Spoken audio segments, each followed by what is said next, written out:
Hello, everyone, and welcome to our webinar, Next Generation PV Utilizing Ultra-High Power Modules. I'm Kelsey Goss. I am the Solar Module Supply Chain Research Analyst with Wood Mackenzie. I'm joined today by Bobby Naimul, the Pre-Sales Engineering Manager for Trina, and Shane Liu, the Engineering Leader with UL Industries.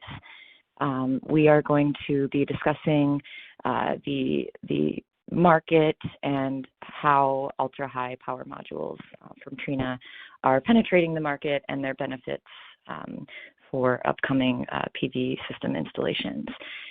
Thank you all for joining.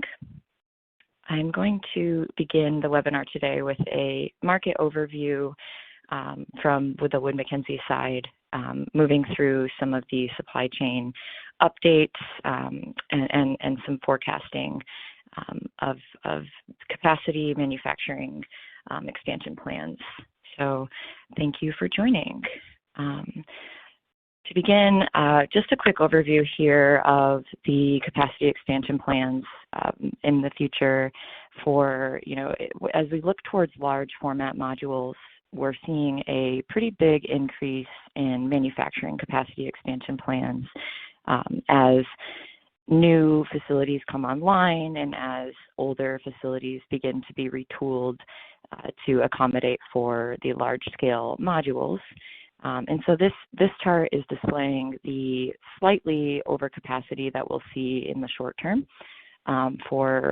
versus demand. So the yellow line is showing demand, and the stacked columns are showing the manufacturing capacity. So you can see, again, in the short term, we're looking at a bit of excess capacity, but in the long term, as those older generation facilities begin to be retooled, we'll start to see retirement along the way as well. So that supply-demand balance will come more into balance. And most of the capacity expansion plans that we see are happening in China, but there is a growing diversification outside of China for manufacturing capacity. So what this means for price, it will balance out in the long term, post 2023. And with those growing capacity expansion plans, we are predicting from the Wood Mackenzie side that the majority of those capacity expansion plans will be tailored for the large format wafers, cells, and modules. So the chart in the upper left-hand corner is showing our predicted market share by shipment for the wafer size. So you can see that in the gray is showing the M10 wafer size. So that is the 188 millimeter size wafer. And then the green, the dark blue is showing the G12. So those are the 210 millimeter wafers. So the larger scale wafers will have majority of market share. You can see by the end of 2022, greater than 50% market share. And then as we move forward, looking out to 2024, they'll be the majority of the market as the M6 wafer size, the more legacy size, starts to phase out. And then the chart just below it is displaying the technology. So we are predicting that TOPCon will take over market share by 2025. So the more advanced cell technologies tailoring towards the higher efficiency products and the lower LCOE will become the mainstream product by 2025.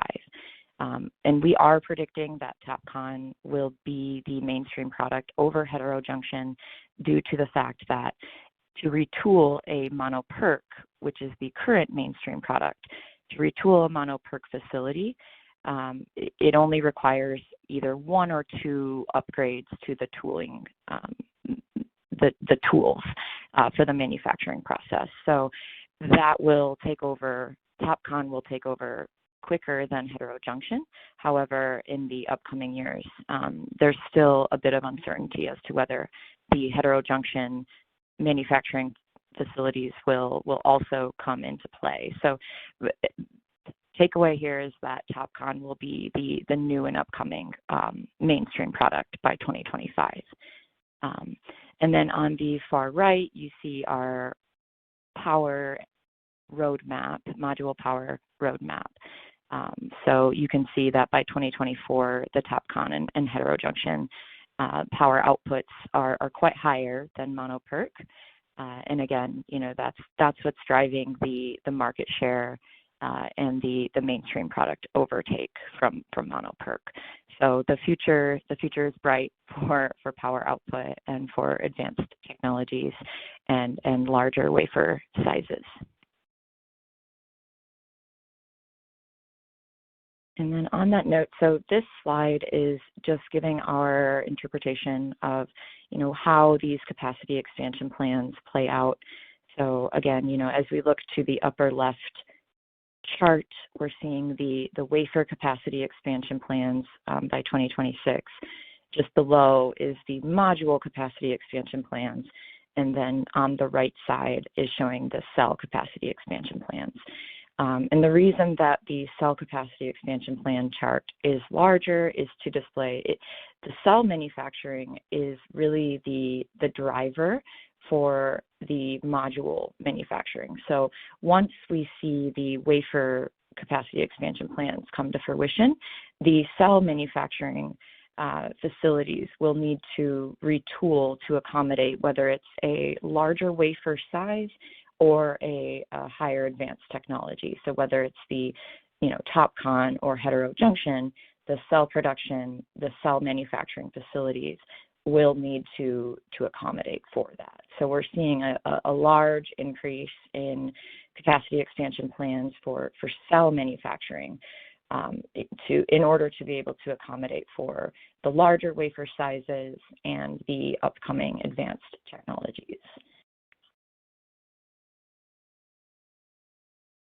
And this slide is just an overview of looking back on Q1, some of the main drivers, some of the main market drivers that are leading to, whether it's supply chain constraints or upgrades to manufacturing. So the manufacturing capacity expansion plans, as I've discussed, whether it's for wafer, cell, module, and also polysilicon. So we're seeing a very big increase in manufacturing capacity, which is very good for the market as far as driving prices down. But there is, in the short term, a risk for overcapacity, oversupply. So we're looking at either way, we're still seeing prices increase. And this is, just due to the supply chain constraints, whether it's the post-pandemic lingering effects or continuing increased logistics costs, and then also, the complications in policy landscape across the world.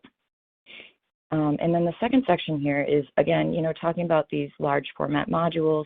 They have absolutely become the mainstream product.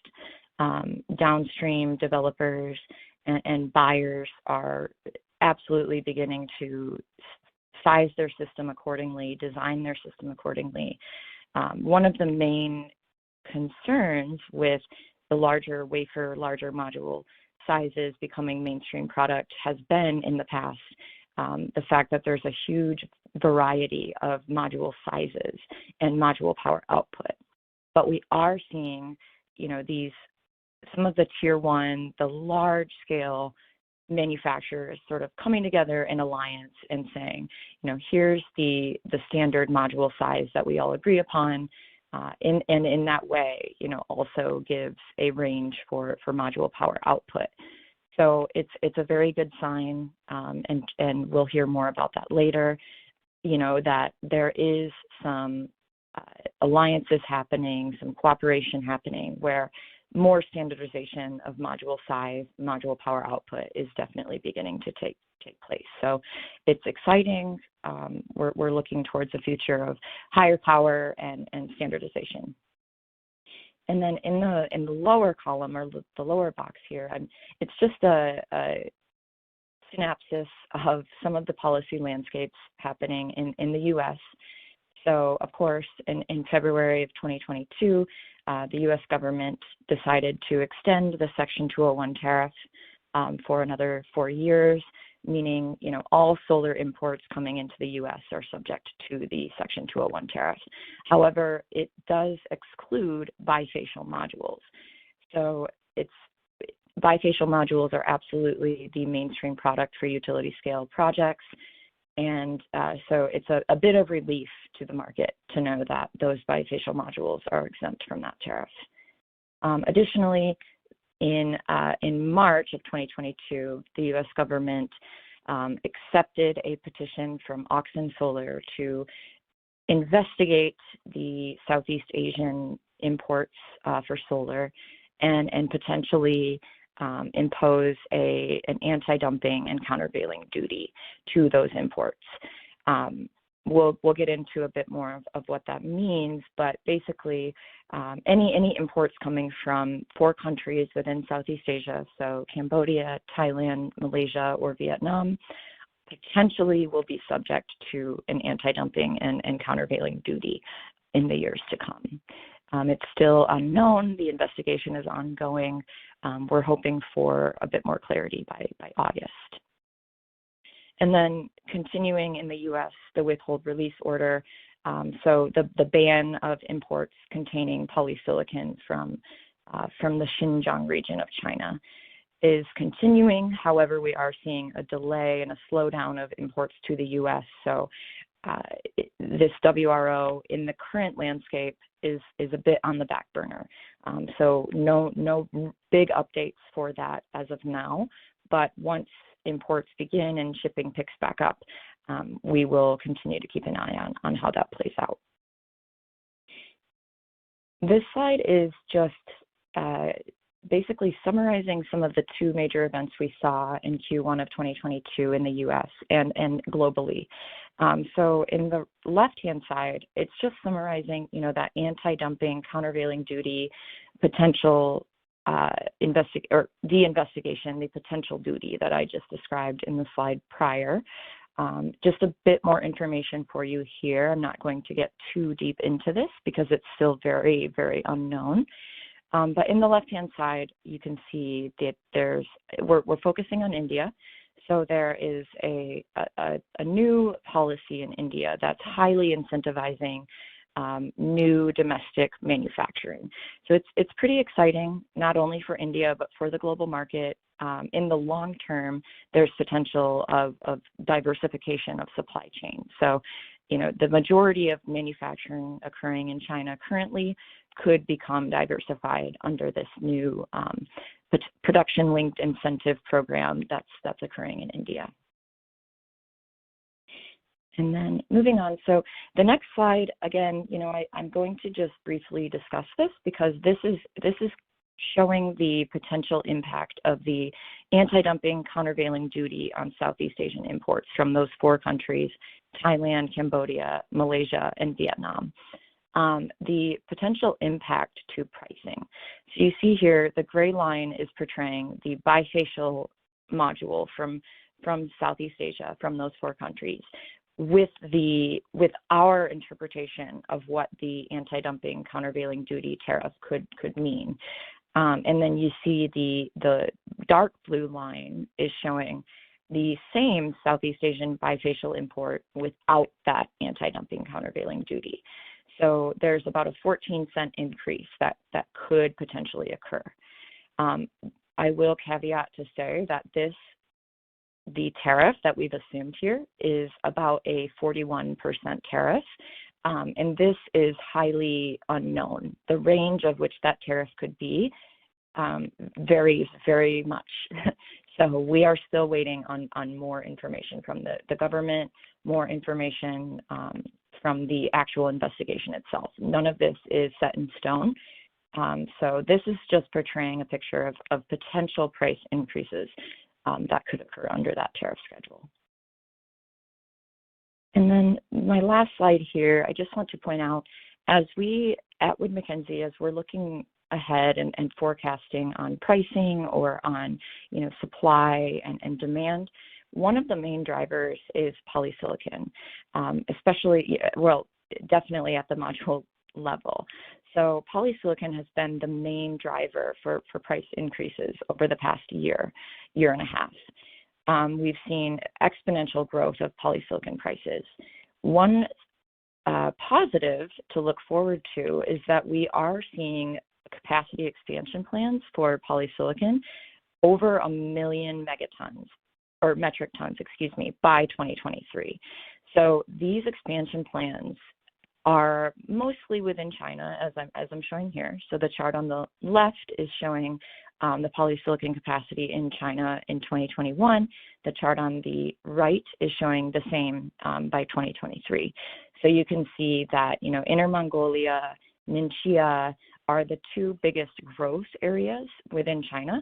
And it's a good thing because it's outside of Xinjiang. So under that, as I discussed earlier, the WRO, the withhold release order in the U.S., banning polysilicon from the Xinjiang region, we are seeing significant capacity expansion plans outside of that region.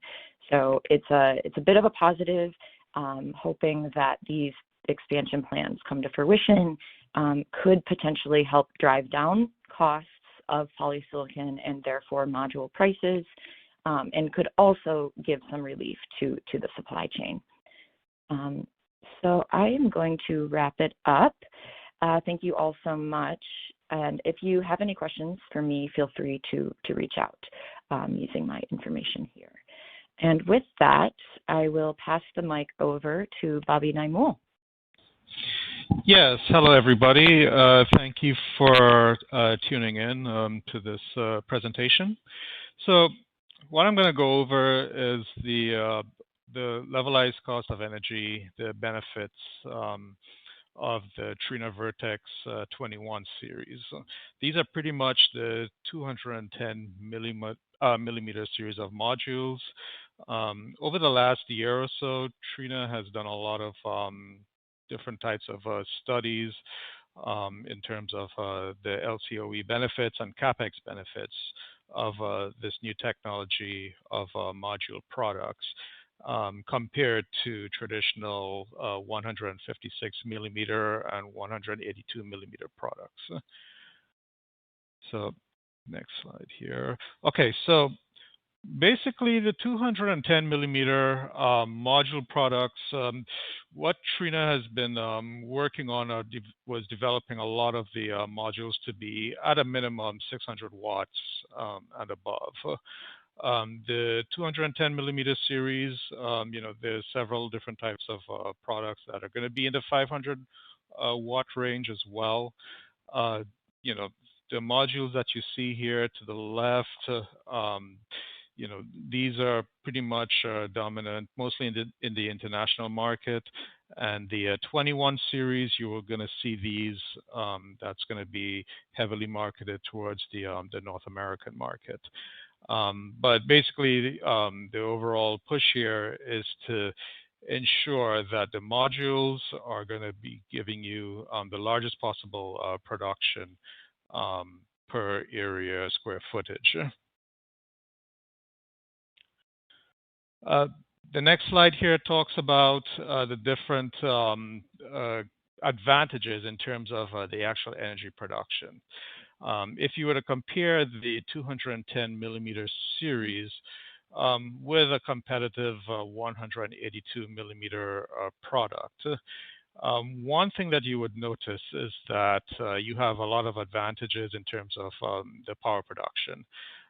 In this case here, if we were to compare the 650 watt product, 210 millimeter series with a competitive 182 millimeter product, you already have a 125 watt advantage over the traditional 182 generic competitor product. Another point worth noting too is the fact that these modules pretty much carry a lot of power per string. In this case, you have a 32% advantage if you were to compare this with a 182 millimeter product. So what does that mean for us? Well, you will see later on in the later slides, there is an advantage when it comes to DC wiring costs and running string costs. And Trina had worked in conjunction with Black and Veatch to do an extensive LCOE study in this effort. A number one concern that would come up with these modules is the fact that, okay, these modules are larger, they carry more square footage. How are they going to perform under different types of loads? Well, these modules have gone through rigorous mechanical load tests. In particular, snow loading test considerations, hail impact test considerations, as well as wind tunnel testing. It's worth noting that these tests were conducted both internally at Trina and also by independent third parties. And these test samples were randomly picked during mass production.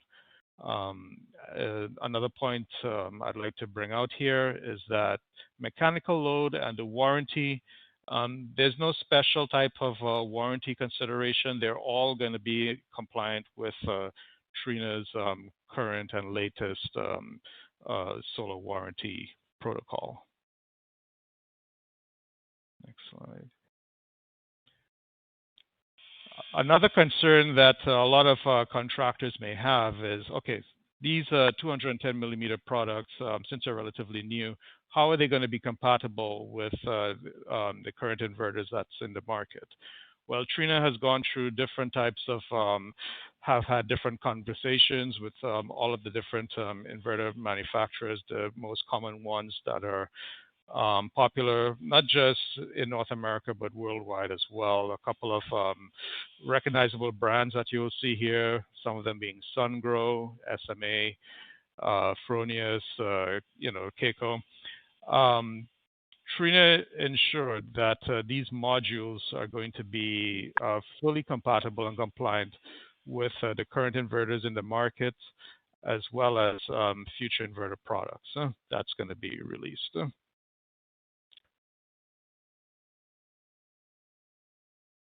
In addition, there's the other concern about how are these modules going to be compatible with these modules being larger and also heavier.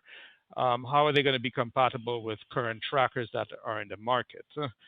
In this slide, you'll see here the dark green cells pretty much show the modules being fully tested and compatible with the respective tracker company and their technology, both in 1P and 2P type of portrait orientations.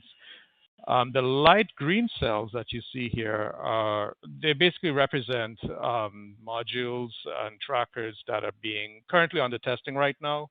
It's the intention that in the next coming months, this whole chart is going to have pretty much dark green.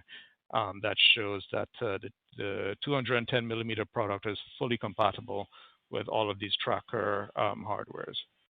As you could notice right now, the Vertex series, they're fully compatible with the Trina tracker as it stands, as well as Next tracker.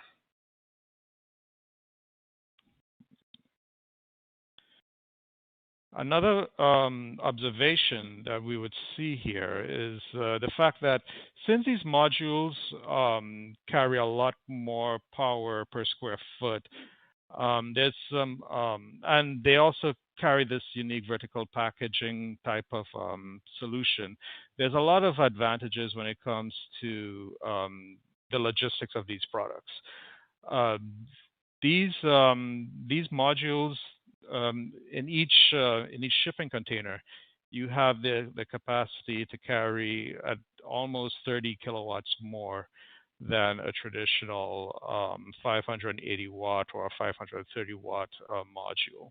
So there's a few savings and benefits that you can observe from a logistics standpoint and even from a carbon offset standpoint as well. In this case here, if you were to consider the 535 watt product as the baseline, if you compare the 660 watt Vertex series, you actually have an advantage of almost 36 kilowatts of additional storage capacity of these containers when it comes to shipping. So it's pretty much a 12% advantage if you were to consider the 535 watt module as the baseline. On this next slide, what we're looking at is basically a pilot project in China that's using the 210 Vertex series.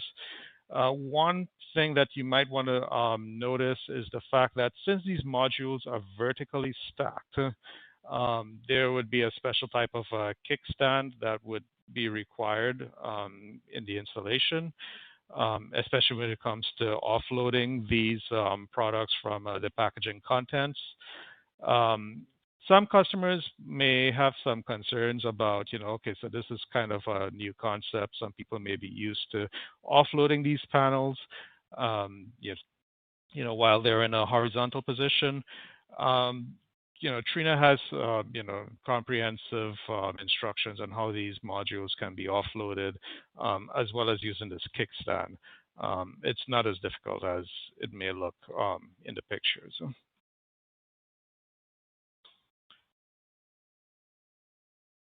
The next slide here just, gives you a visual of how these modules gets offloaded and, removed from the both from the truck and also from the packaging contents. You notice that there's two people that's going to be needed to lift the modules. When it comes to doing the actual installation as well, typically you'd be using 3 people per module. Some contractors or EPCs may have the argument, well, how is this advantageous from a labor standpoint? Most people are used to the concept of using 2 people per module installation. However, it's actually standard installation practice, regardless of if you're using 210 millimeter products or a 182 or 156 millimeter product.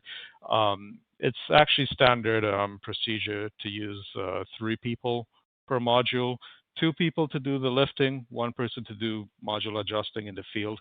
So this is what was considered when performing the LCOE analysis. Okay, so next slide here, I'll get into the study analysis that was conducted by Black and Veatch. So what was done was there were 5 different modules that were considered in this study.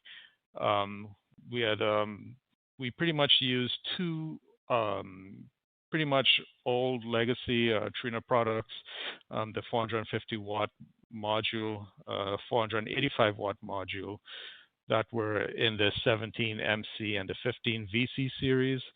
And the 210 millimeter products that were considered was the 19C, which is 545 watts, and the 21C series, which was the 660 watts.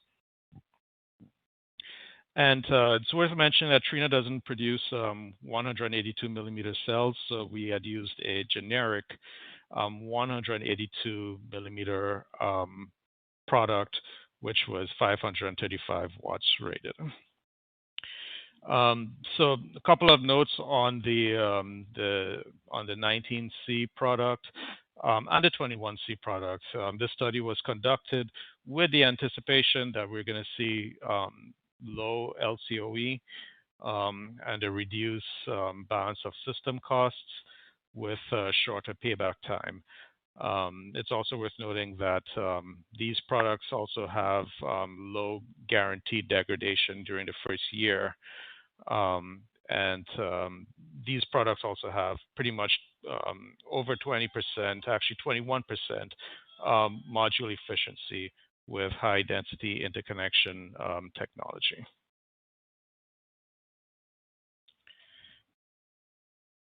So the different design scenarios for each of these products, each design scenario used was assumed to have to use 125 megawatts DC of array modules in each plant design, with a ground coverage ratio of 35%.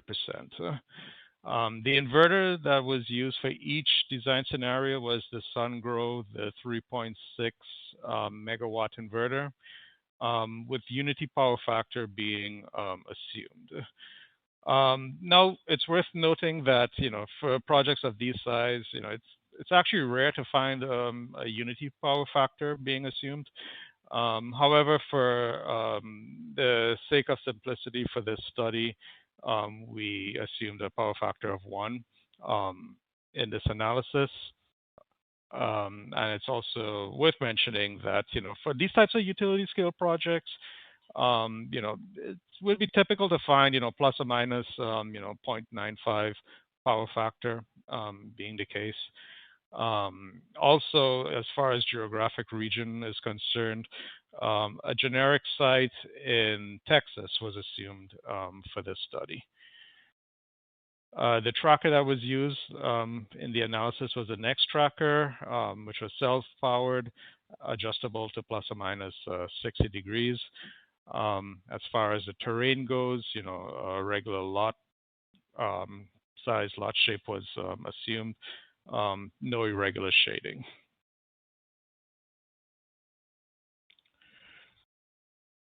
So this is some of the warranty operations and maintenance costs. I'm just going to go over this very quickly. So in regards to project management, it's essential to determine how much progress has been made over the course of the project by establishing, an effective means of baseline measurement control. So the vectors for this baseline maintenance that was used were preventative, corrective, and labor maintenance considerations. Preventative maintenance that pretty much goes over the regular and routine maintenance of the equipment and assets that were used in each scenario in order to keep them running and to prevent any costly unplanned downtime from unexpected equipment failure. So this would also include inverter and equipment, visual inspections, replacements of fans for the SunGrow inverter, motors and surge protection device replacements over time, and periodic communication quality testing. The corrective maintenance, this involved tasks to perform to identify, isolate, and rectify any faults that the failed equipment may encounter, that could be encountered over time, and restore to operational condition within the tolerances or limits established for in-service operations. So corrective maintenance, this takes more of a reactive approach.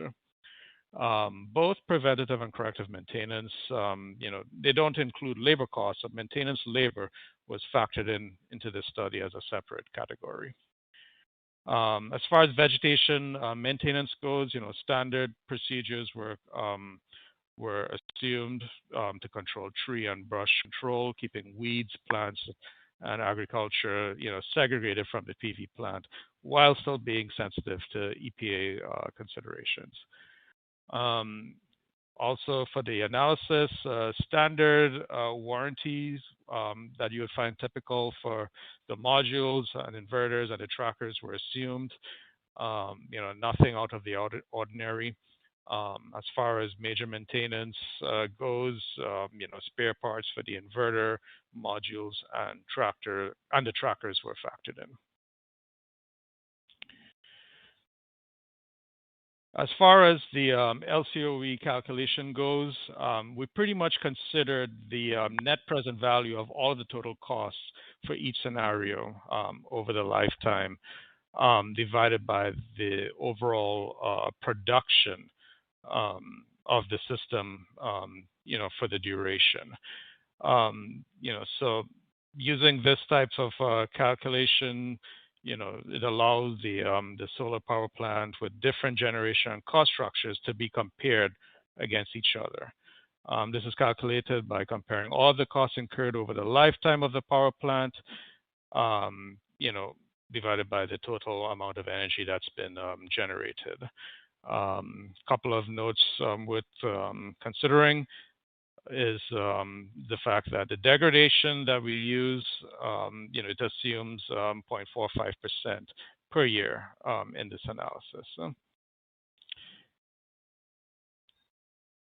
I'm going to go over two last slides here that goes over what the key findings were.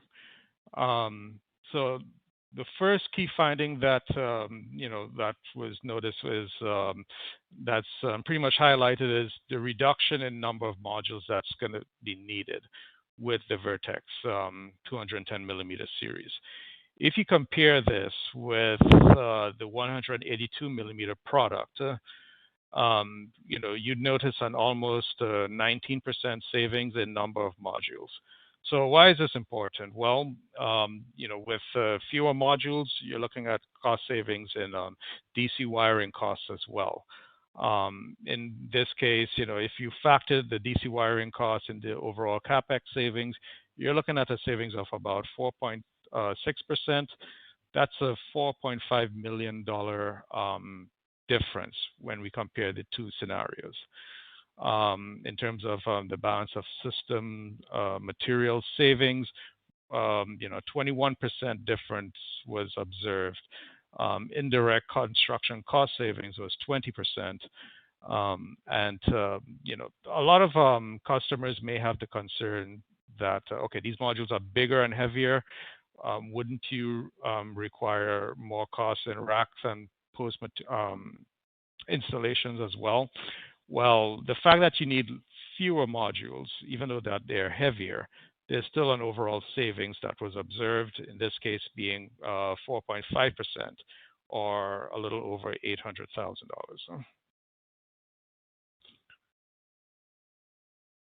And for my last slide, as far as the LCOE savings itself goes, for the 21C product, the 660 watt module, the lowest LCOE was observed at $22.66 per megawatt hour. If you compare this with the worst case module, which was 166 millimeters, that's a 9% difference. If you compare this with a traditional 182 millimeter product, you're looking at almost 4% difference in CapEx savings as well. So what does all of this mean? Well, lowest LCOE, that pretty much implies that you're going to have the best performance ratio, in this case being with the 21C product.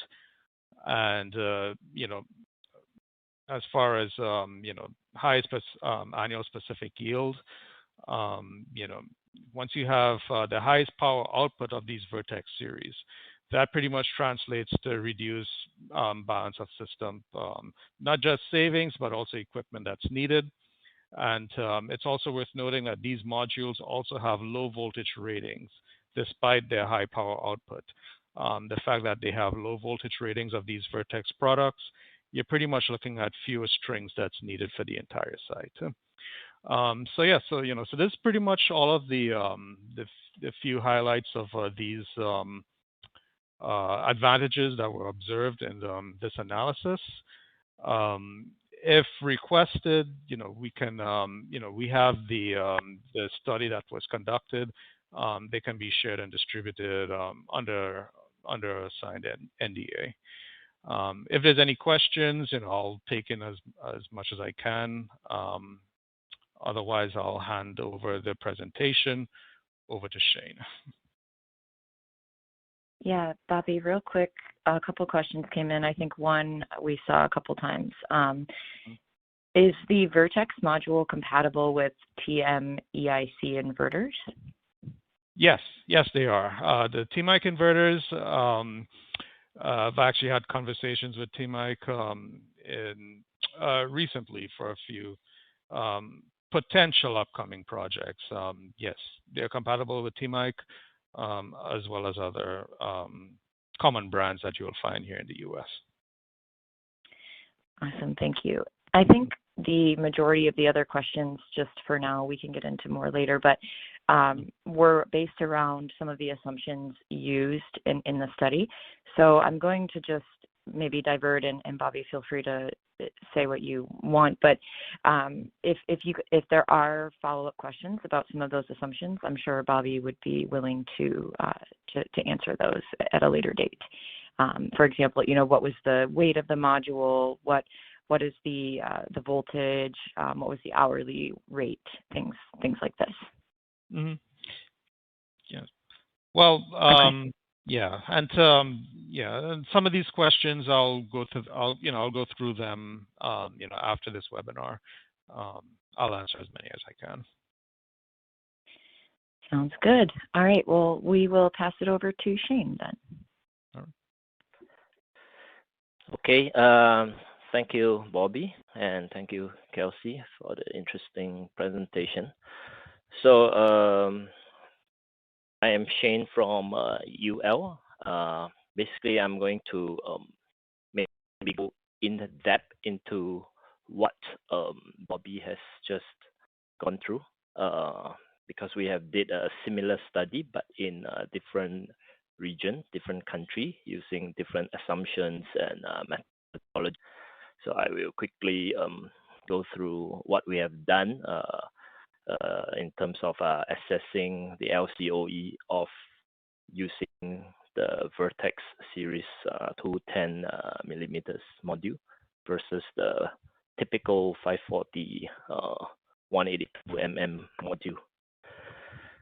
Okay, so a little bit on UL. UL is an independent consultancy.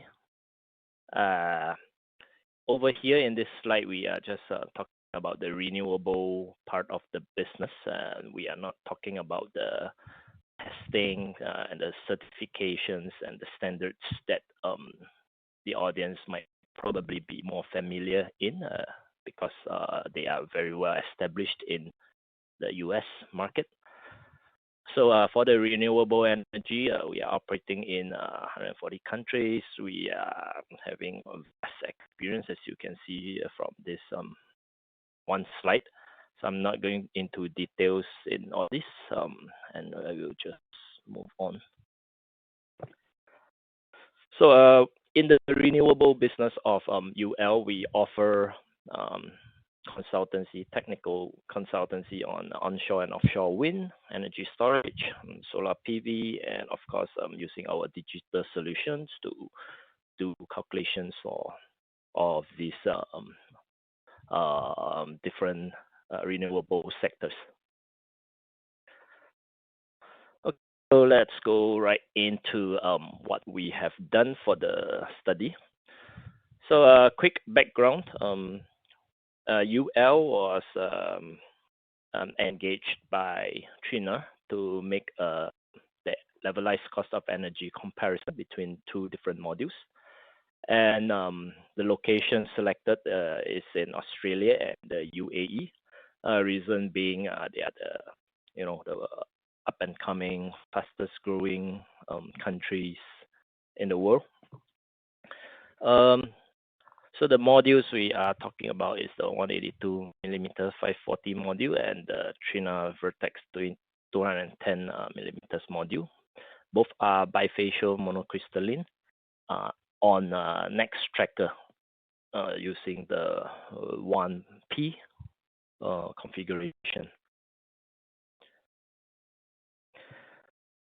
Here is the summary of the modules that we are using and some of the electrical specifications.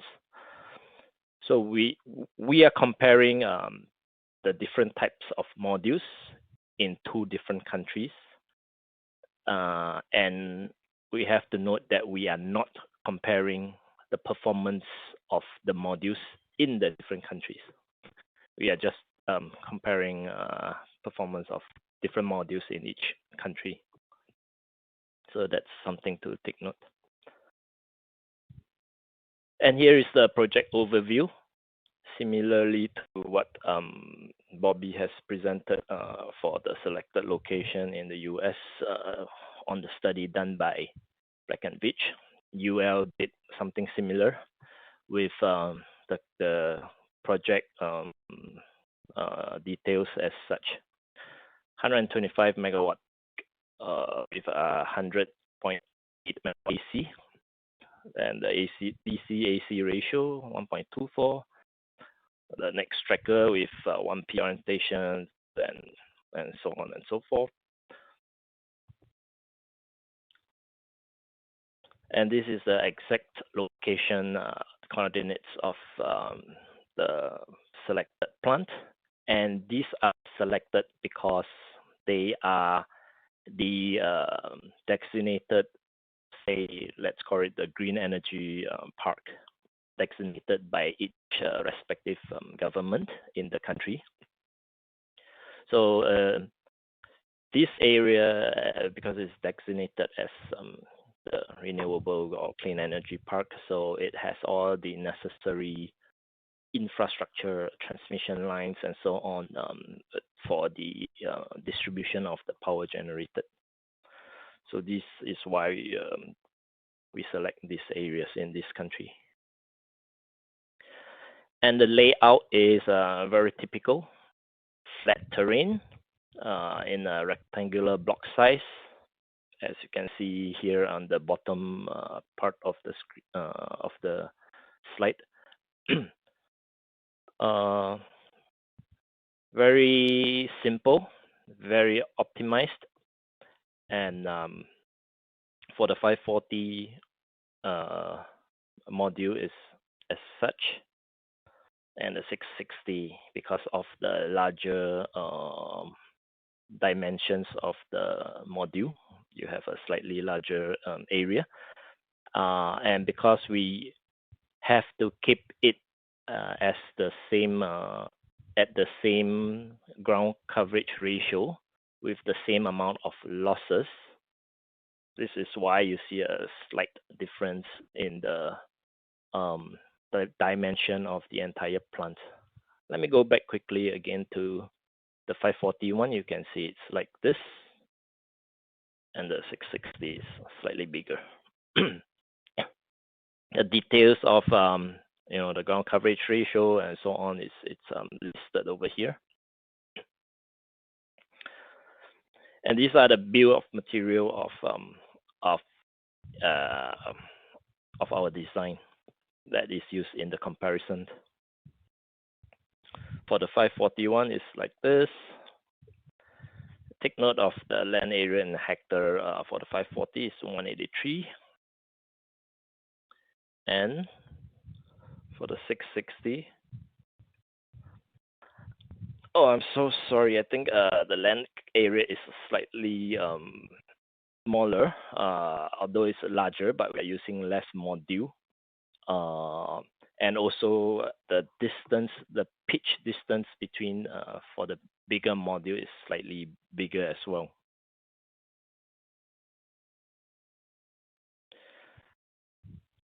And here are the solar resource that is used in our energy simulation. Of course, different countries, we are looking at the different GHI level.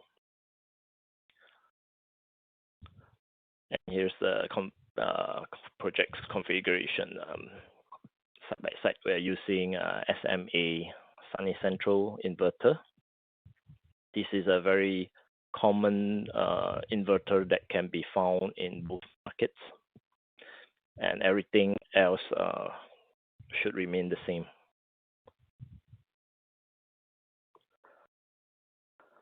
And from our simulation, we get all these loss factors. We try to keep them to be the same loss factor for the respective country, so that we have a kind of apple-to-apple comparison.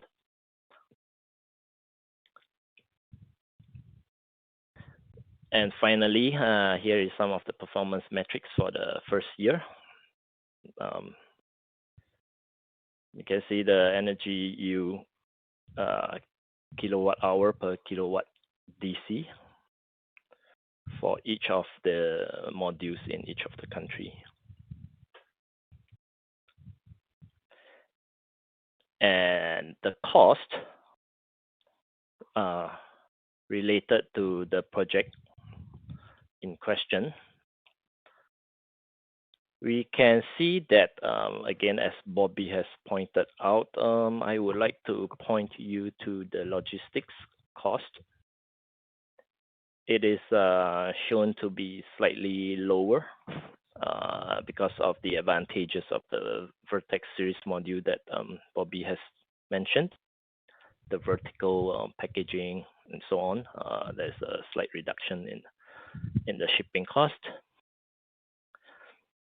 We found out the civil works, as mentioned by Bobby as well, slightly lower because of there's although the modules is bigger and heavier, that there is lesser module required, and hence lesser cabling, lesser material for the mounting structure, so on and so forth, and all these give us to about $500,000 in savings.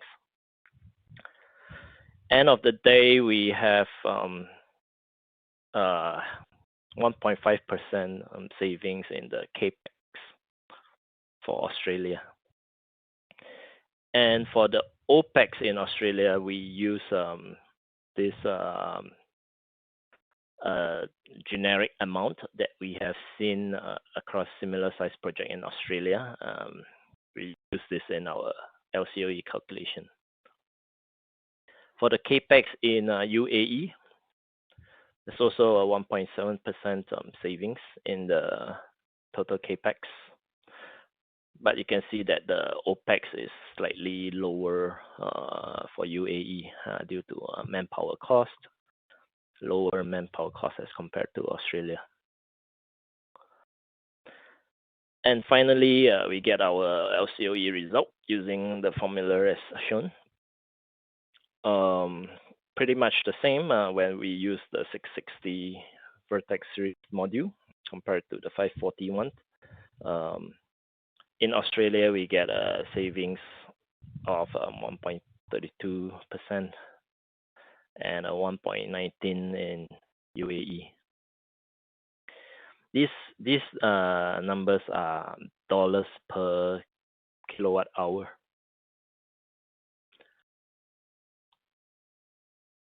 And with that, some of our disclaimer for our analysis over here. And with that, thank you very much for tuning in, and I will pass this on to our next topic. Thank you, Shane.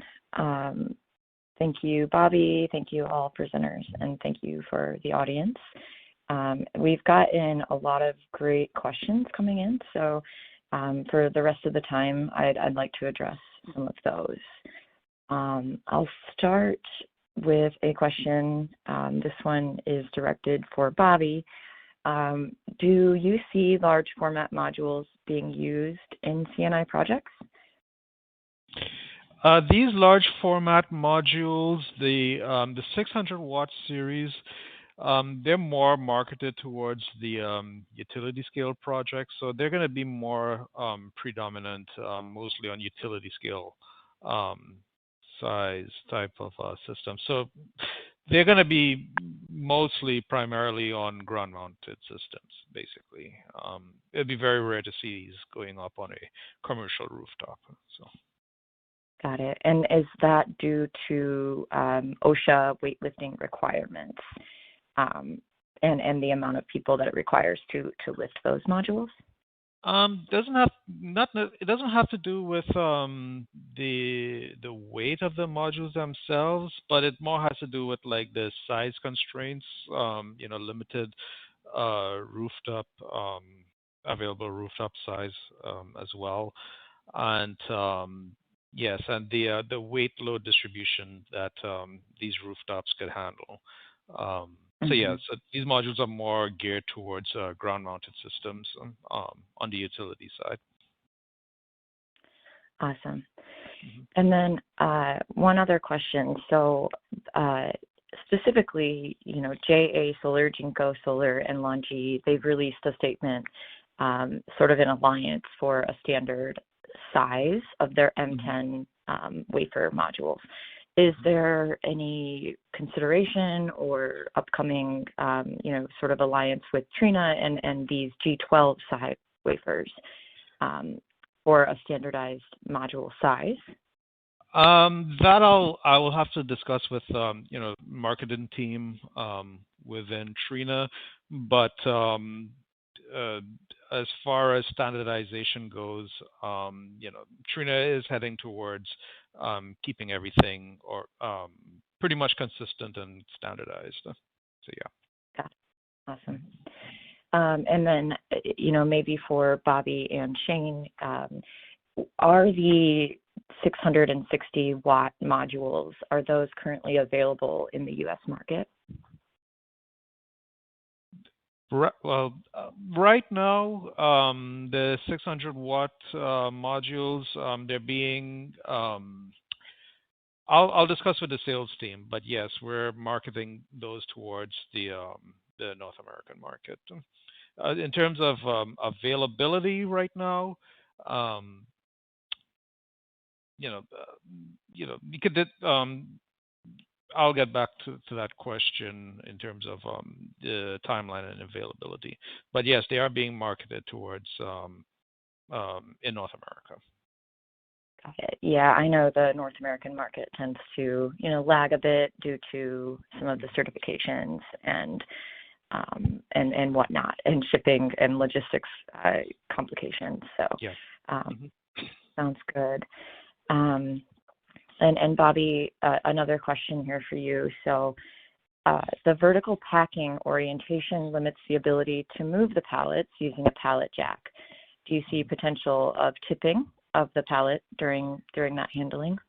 If anything, there's actually reduced possibility of tipping and breaking if you use the pallet jack correctly. So there's going to be instructions on how the the lifting instructions and the methodology should be carried out. There's actually reduced potential for the modules breaking compared to if they were actually being horizontally placed, because due to weight and momentum, that's pretty much going to be reduced or if not eliminated with the vertical stand. Awesome. Well, thank you. And one question that came through a lot, will the slides be available post this presentation? Absolutely. The Wood Mackenzie and Trina and UL our marketing teams will come together and we'll put together the slide deck. So maybe in the next few days, we'll reach out to the audience and let you know once those are available. But any further questions, apologies if we weren't able to get to them now, feel free to reach out to me or our presenters here, Shane or Bobby, and they will address those as they can. But we want to thank the audience. Thank you all so much. You've been very interactive. It's been a great presentation, great discussion. So we look forward to the future of solar, and thank you all. Thanks very much. Thank you, everyone. Mm-hmm.